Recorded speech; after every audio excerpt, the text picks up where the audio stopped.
Le débat entre le président Joe Biden, 81 ans, et l'ancien président Donald Trump, 78 ans, s'est tenu sans public dans les studios du réseau CNN à Atlanta. Animés par Jack Tapper et Dana Bush, deux chefs d'antenne de CNN, les échanges entre les deux rivaux étaient munités et surtout un micro systématiquement coupé pour le candidat dont ce n'est pas le tour de parole.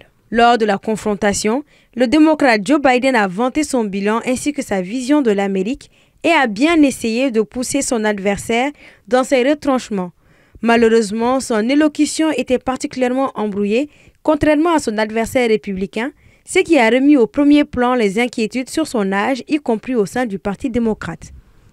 Le président Biden est apparu à plusieurs reprises dépassé, butant sur les mots, incapable de suivre le fil de sa pensée.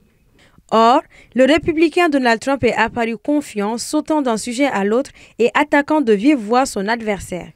Plusieurs sujets étaient au menu des échanges, notamment la question de l'immigration, le droit à l'avortement aux États-Unis, l'assiette fiscale, entre autres. On a créé 15 000 nouveaux emplois,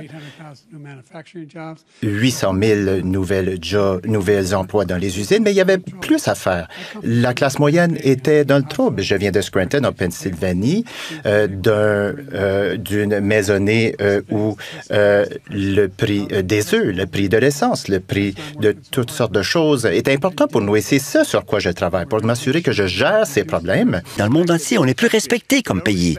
Ils ne nous respectent pas notre leadership, ils ne respectent pas les États-Unis. Nous sommes un pays du tiers-monde. Entre l'instrumentalisation de ses adversaires politiques par le système de justice, tout ce qu'il a fait, on est devenu comme une nation du tiers-monde. Et c'est vraiment une honte.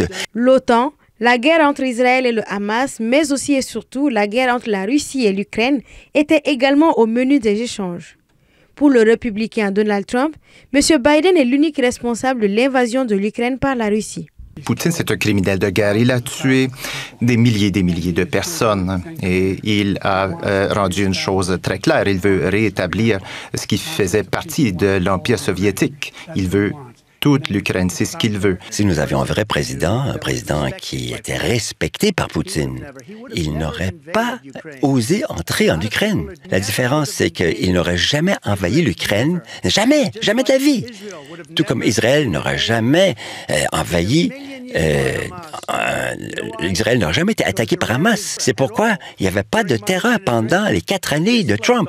Et maintenant, le monde entier est en train d'exploser sous Biden. Je vais régler cela entre Poutine et Zelensky comme président élu avant même de prendre le pouvoir le 20 janvier. Je vais régler le dossier. Au lendemain de ce premier face-à-face, les journaux américains ont pour la plupart titré que les débats ont tourné à l'avantage du républicain Donald Trump. Selon des experts américains, si Joe Biden espérait prendre de l'élan lors du débat de jeudi soir à Atlanta, c'est raté. Ce vendredi, le président américain Joe Biden est reparti en campagne en Caroline du Nord et son rival républicain à Chesapeake dans l'État de Virginie.